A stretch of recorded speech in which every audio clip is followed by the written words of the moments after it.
ባለፉት 30 ዓመታት ቢያንስ በቅርበት ባህር ዳርን በማቅበት ዘመን እንደዚህ እንደዛሬው ዘመን የአማራ ክልልም ሆነ ባህር ዳር ራሱን በራሱ በተሟላ መንገድ የሚያስተዳድርበት ዘመን አልነበረም።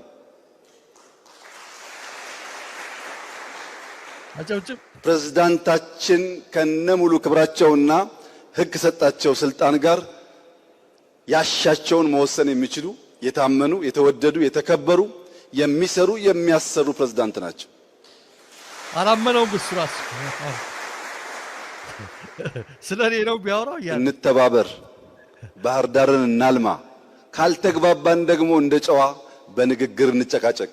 ጊዜ ግን እንዳያልፍብን እንጠንቀቅ። እንግዲህ ይድነቄ እንደሰማው ነው። አብይ በጣም የሚገርም ሰው ነው።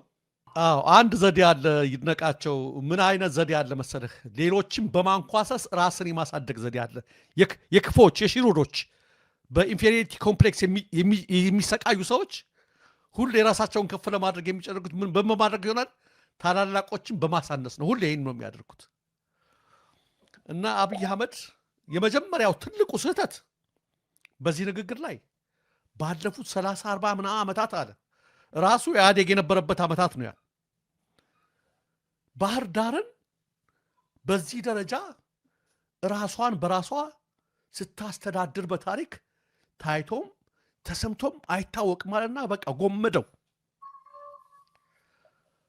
እኔ አሁን ወደ አማራ ክልል የሚባል ነገር በደርግ ጊዜ ስላልነበረ ራቅ ብዬ አላነጻጽርም።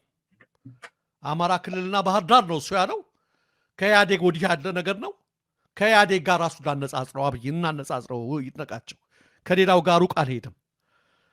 በኢህአዴግ ጊዜ በመለስ ዜናዊ ጊዜ አማራ ክልል የነበሩትን አመራሮች ተመልከት። ክፉ ናቸው ደግ ናቸው እያልኩ አይደለም፣ ግን የመወሰን አቅማቸውን ለማየት ከሚል አኳያ ነውና አመራሮቹ የነበሩት አይተህ ከሆነ በአዴን ንጹህ ነው ሀያል ነው ምናምን እያልኩ አይደለም። እነ ገነት ዘውዴ እነ በረከት ስምዖን እነ ምናምን ነበሩ። ያስተዳደሩት ርዕሰ መስተዳድሮች ደግሞ አዲሱ ለገሰ ርዕሰ መስተዳድር ነበረ።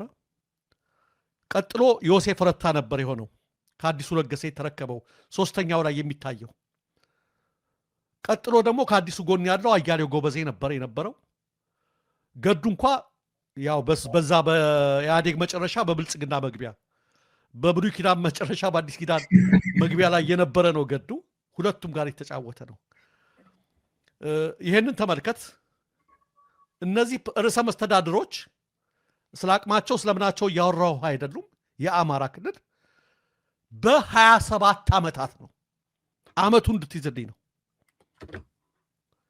በ27 ዓመታት ማለት 27ን ለአራት እንኳን እናካፍለው ብንል ቢያንስ በየ6 ዓመት ተኩሉ አንድ ርዕሰ ብሔር አስተዳድሮታል ማለት ነው። በቂ ጊዜ ነው ለመፈራረቃቸው ማለት ነው። አብይ አህመድ ወደ ስልጣን በመጣ አሁን 2 ዓመት ነው እንጂ በ5 ዓመት ውስጥ የተፈራረቁትን ተመልከት። በ5 አሁን 7 ዓመቱ ነው፣ ግን እነዚህ በ5 ዓመት ነው። ገዱ የጀመረው ነው። ገዱ ስጋት ሲፈጥሮብኛል ሲል አምባቸውን በስንት መከራ አምባቸው ርዕሰ መስተዳድር እንደሆነ ታውቃለህ። አንዴ ፕሬዚዳንቱን ሲሉት፣ አንዴ ምን ሲሉት ፈርተውት አምባቸውን፣ ከዛም አስወገዱት። ከአምባቸው ቀጥሎ ተመስገን ጥሩነህ አብረው ተምረዋል፣ ብዙ ነገር አድርገዋል። ግን እሱም ትንሽ እንትን አለ። ስለዚህ ተመስገን አጠገቢ አድርጌ ምክትል አድርጌ እዚህ ጋር ደህንነት ባደረገው ነው የሚሻለው። አገኘሁ ተሻገር እንደ ቴድሮስ ወልቃይትን ከወሰዱት ሽጉጥ ነው የምጠጣው ብሎ አረቂ ሲጠጣ የተገኘው ማለት ነው። አገኘሁ ተሻገር ቀጠለ። እሱንም ወሰዱና የታረጉት እዛ ፌዴሬሽን ምክር ቤት አጠገቡ አስቀመጠው። ከዛ ይልቃል ጌትነት ሄደ። ከዛ ያዋች አረጋ መጣች። በ5 ዓመት የተፈራረቀውን ተመልከት። ያለ እረፍት አብይ የሚዋሸው ማለት ነው። ከኢህአዴግ ጋር እንኳ ሲነጻጸር ከ27 ዓመቱ ላይ የአብይን ውሸት እንድንመለከት ብዬ ነው። እረፍት ሳያገኙ ግማሹ በመገደል ግማሹ በሹመት ገደል እያሉ የሄዱበት የአማራ ክልል ነው። ይድነቃቸው። የሚገርምህ ግን ይሄ አይደለም። እነዚህ ርዕሰ መስተዳድሮች ሲፈራረቁ አብይ በመጣ ጊዜ በአንጻራዊ የተሻለ ጠንካራ ክልል የሚባለው አማራ ነበረ። በመጣበት ጊዜ ወዲያው ክልሉ ወደ ብጥብጥ ወደ ምናምን፣ ከዛ በላይ እየታመሰ የነበረው በአመፅ ኦሮሚያ ክልል ነበር ካስታወስክ፣ የቄሮች አመፅ ጋር ተያይዞ ምናምን። ከዛ በወለጋ ታስታውሳለህ፣ በሻሸመኔ በአርሲ በማያቋርጥ ማፈናቀልና ግድያ እየታመሰ ያለው ማን ነው? ኦሮሚያ ክልል ነው። ኦሮሚያ ክልል ለማን ወደ ከርዕሰ መስተዳድሩ ወደ መከላከያ መጣና ማን አስቀምጠው? ሽመልስ አብዲሳ። እነዚህ ሁሉ ሲፈራረቁ ሽመልስ አብዲሳ ስቆያየ ነው ክልሉን ያመሰው። ኦሮሚያ ክልልን ያመሰው ርዕሰ መስተዳድር ሽመልስ አብዲሳ ያለማቋረጥ የአማራ ተወላጆችን ያፈናቀለው ያስገደለው፣ ኦርቶዶክሳውያንን ያለማቋረጥ የናጠው፣ ሰላም ጥፋ ያደረገው። በከዛ ላይ ደግሞ የትጥቅ ትግል አለ። ርዕሰ መስተዳድር የሚለወጠው በብቃት ማነስ ከሆነ ክልልም ባለማስተዳደር ከሆነ ሽመልስ አብዲሳ ገና በጠዋቱ ነበር መባረር ያለበት። ተመልከት። እነዚህ ሁሉ አንዱ በሞት አንዱ በተለያየ ነገር እነ ገዱ ሁሉ ተፈርተው ወደዛ ሲሄዱ ገዱን ለምን እንደወሰደው አውቃለሁ። የገዱ መዋቅር በጣም ጠንካራ ነበር። በአማራ ክልል ውስጥ ርዕሰ መስተዳድር እንደነበረ ጠንካራ ሰው ነበር ገዱ። አልፈለገውም አብይ። እነዚህ ሁሉ ሲያረግ ሽመልስ አብዲሳ ጋር ሆነው እየሳቁ እያዩ ነው። እንግዲህ ይሄ ሰውዬ ነው ትናንትና ሄዶ በህይወት ባለፉት 30 ዓመታት እንደ አማራ ክልል በተለይም እንደ ባህር ዳር ራሱን በራሱ ያስተዳደረ አይቻል አቅም። ዲሞክራሲ በሽበሽ፣ ነፃነት በሽበሽ ሆኖላችሁ ራሳችሁን በራሳችሁ አስተዳደራችሁ እያለ እንዳሻንጉሊት እየቀያየረ እንዳሻንጉሊት አንዱን ይሄ ይሻላል እያለ እየቀለደ በዚህ ደረጃ ላይ እየደረሰው በጣም ያሳዝናል። ምልህ አብይ አህመድ እንግዲህ አደገኛ የሆነ ፖለቲካዊ ጮሌነቱን በተለይ እንደ አማራ ክልል በደንብ አድርጎ የተወጣበት ክልል ስለመኖሩ እንጃ። ቅድም ጥሩ አድርገህ ገልጸዋል። አሁን ኦሮሚያ ክልል ከሽመልስ አብዲሳ ውጭ የምናውቀው ምንም የለም እስካሁን ባለው። ሌሎችም ክልልም በአንጻራዊነት እንደዚህ ናቸው፣ ወይ አንድ ወይ ሁለት እስከዛሬ ባለው በ8 ዓመታት ቆይታ ጊዜ ውስጥ። አማራ ክልል ግን በእንዲህ መልኩ በዙር እያዳረሰ እነዚህ ሁሉ ደግሞ የዞሩስ ደግሞ በሙሉ ያየናቸው እንደሆነ አብይ አህመድ ከመጣ ጀምሮ በክልሉ ላይ ምናልባት በአንጻራዊነት የገዱን ያው በብሉይ ኪዳንና በአዲስ ኪዳን ሽግግር ብለዋል። ከዛ ውጭ አይታቸው እንደሆነ ባለፉት 8 ዓመታት የአመራሮቹ መቀያየር ብቻ አይደለም፣ የተቀያየረ በደልና ብሶት በማህበረሰቡ ላይ ጭምር ሁሉ ሲደርስ ነበር። ምንም እንደናንተ ራስን በራስን የማስተዳደር እንደ አማራ ክልል ይታይ የለም። የመጨረሻውና ትልቁ እውነት ይሄንን ነው ስሙ ሲል የመጨረሻው 6ኛው ሰው ራሱ ገርሞት እኔ ነው ምናምን እያለ እንዲህ ሲያይ ሁሉ ነበር። በጣም የሚገርም ነገር በባለፉት 8 ዓመታት እነዚህ አመራሮች በተፈራረቁበት ወቅት በክልሉ የተፈራረቀ አበሳና ዕዳ በአብይ አህመድ አማካኝነት በኩል እንደ ዝናብ ሲዘንብበት ነበር። ያ ክልል ያ ማህበረሰብ አላባራ ጦርነት፣ ስደት፣ መፈናቀል፣ ግድያ ምናልባትም አሁን ላይ ከዚህ ሞት ይብቃን ያሉ ወንድምቶች ጫካ ሁሉ ገብተው ይሄንን አገዛዝ ወደ መታገል ደረጃ ያደረሰበት ሁኔታ ላይ ነው።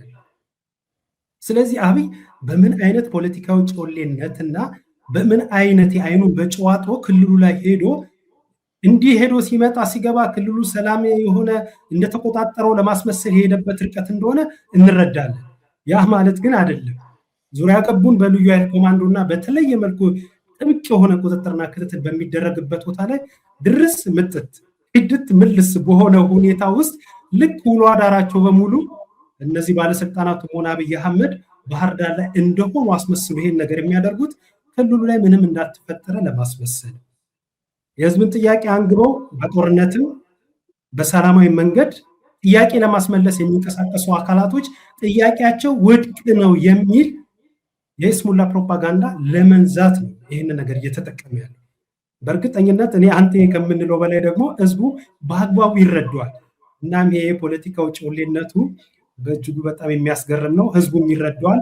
ከሰሞኑ ግን በጣም ደጅ ጠንቷል። ይህንን አልመለስክልኝም እንዳለ ምንድነው አማራ ክልል እንደዚህ እሱ እየተመላለሰ ነው።